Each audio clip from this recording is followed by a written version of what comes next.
Fala, nação santista, como vocês estão? O Santos estressou vocês hoje? Hoje não. Meu nome é Gabriel Zupo do canal Sincero Santos. Não se esqueçam de se inscrever no canal, curtir e compartilhar o vídeo e ativar o sininho. E para você que tem Instagram, seguir a página do canal, Sincero Santos, tudo junto. Lembrando que lá eu tenho a parceria com a página Torcida Alvinegra, onde faço uma live semanal com o resumo da Semana do Santos e também tiro as suas dúvidas. Bom, gente, hoje eu trago dois temas no vídeo. O primeiro é sobre uma possível volta do Ricardo Oliveira para o Santos, mas não como jogador, e sim como executivo, dirigente. A questão é, ontem ele foi em um podcast do Assunção, junto com o Léo Chile, e ele foi perguntado sobre a possibilidade. Perguntaram para ele se ele toparia ajudar o Santos nesse momento, se ele assumiria o lugar do Falcão como coordenador de futebol. Ele disse que pela gratidão, pelo carinho que ele tem pelo Santos, ele assumiria esse cargo. Então, gente, não tem uma informação, não rolou ainda esse papo do Rueda ligar para ele e oferecer esse cargo, ou alguém do CG. O que tem é que ele foi num podcast, perguntaram para ele se ele toparia assumir um cargo desse no Santos, e ele ter respondido que pelo carinho, pela consideração, pela gratidão que ele tem pelo Santos, ele assumiria numa boa para ajudar o Santos nessa situação. Então agora eu vou dar a minha opinião sobre isso. Olha, eu sou muito suspeito para falar do Ricardo Oliveira. Eu falo que ele é um dos meus maiores ídolos do futebol. Ele, para mim, foi o melhor centroavante que eu vi com a camisa do Santos. Isso porque eu acompanho o Santos de 2002 em diante. Então, para mim, ele foi o melhor camisa 9 que eu vi no Santos. E eu sempre admirei o jeito que ele era nos bastidores, na hora de motivar o elenco, na hora de falar com os companheiros. E outra, como ele correspondia em campo. Então, eu tenho essa admiração por ele por causa da liderança e do que ele entregava com a camisa do Santos. Por outro lado, eu tenho que fazer uma análise fria aqui sobre a possibilidade dele ser o executivo. Eu acho que assim, realmente ele tem identificação com o clube, realmente ele sabe falar a língua do jogador. Porque o trabalho de um coordenador de futebol junto com o executivo de futebol seria estreitar a comunicação entre campo e diretoria. E o Falcão não faz isso. Inclusive, várias matérias estão falando que os jogadores preferem ir direto para o Rueda do que falar com o Falcão.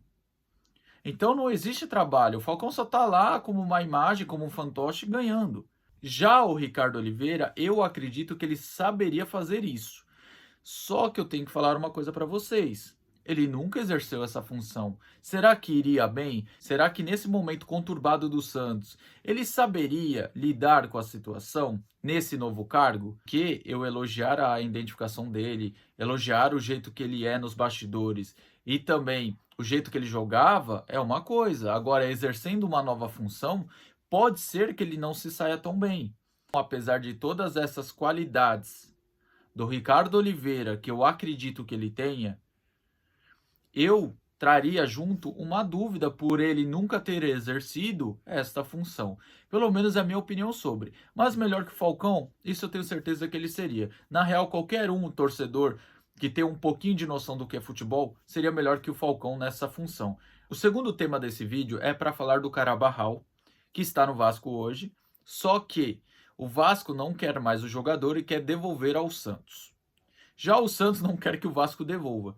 Olha, o fato de ninguém querer o Carabarral é uma coisa muito ruim. Lembrar que o Santos pegou o dinheiro da venda do Batistão e já na hora que caiu esse dinheiro comprou o Carabarral do Argentino Júnior.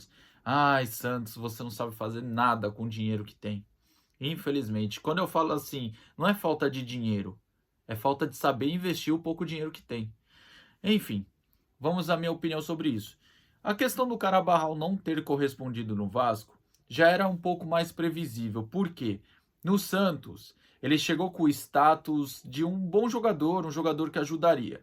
O jogador ficou longe de ser o Gabriel Carabarral do Argentino Júnior, porque ele veio como uma possível solução. Infelizmente, ele não correspondeu. Inclusive, ele era o plano B do Cristaldo, que melou a negociação naquele momento. O Carabarral aqui sofreu realmente com a adaptação e eu falei disso no vídeo de contratação, que é um jogador que é destaque no Argentino, aí vem para o futebol brasileiro, onde é um futebol mais competitivo, um futebol mais intenso, bem diferente do campeonato argentino.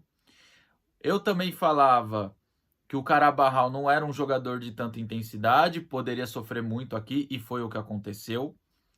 Só que agora, eu vou ter que ser franco com você. 2022, que foi quando o Carabarral chegou no comando do Lisca, depois ficou para o comando do Orlando, não deu certo, não correspondeu. Só que quando o Odair assumiu o comando do Santos e começou a colocar ele em algumas partidas, eu vou te falar que ele foi um dos menos piores do time na época. Inclusive, ele ficou titular daquela equipe do Odair no Paulistão até ter uma lesão. O Carabarral estava fazendo atuações razoáveis. Não vou falar que ele estava fazendo atuações espetaculares, nem atuações ruins. Para mim, estava dentro do razoável, vai, mediano.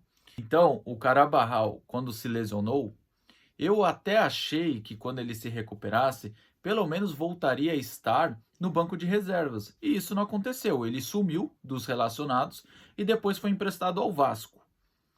Eu achei isso injusto, porque assim, o Carabarral pode até fazer uma função que geralmente o Camacho entra para fazer. E vocês sabem que eu prefiro qualquer jogador ao invés do Camacho, me desculpem, mas é a minha opinião. Bom, se realmente tem um contrato onde não tem a devolução, então deixa lá no Vasco. Agora, se o Vasco tiver como devolver e acabar conseguindo devolver, eu penso o seguinte: ou reempresta ou vende. Se caso não conseguir nem reemprestar, nem vender, repito o que eu falei, eu prefiro ter ele no banco de reservas do que um Camacho, porque pelo menos o Carabarral tinha uma boa bola parada. Pelo menos ele tem uma coisa de qualidade, já o Camacho eu não vejo isso. Então, para ficar bem claro e a conclusão sobre o tema Carabarral. Se não tiver como o Vasco devolver, então deixa lá. Não vai me pegar um jogador que está encostado lá. Se o Vasco achar uma brecha e devolver ele, o Santos tem que pôr como prioridade um empréstimo para outra equipe ou até uma venda. Agora, a última opção que eu deixo é reintegração, que eu não vejo como ser a pior opção delas, ok? Como eu falei, para mim o Carabarral tem algumas qualidades, apesar de ser um jogador lento, um jogador que sofre com a intensidade, melhor do que alguns jogadores que já estão no elenco, tá certo? Então fica essa minha opinião, tá bom? Então o vídeo é esse aí, tomara que você tenha gostado. Se você discordar de alguma opinião minha, pode comentar aqui abaixo, não tem problema, só exclua comentários com ofensas, tá certo? Tamo junto, até a próxima e sempre Santos.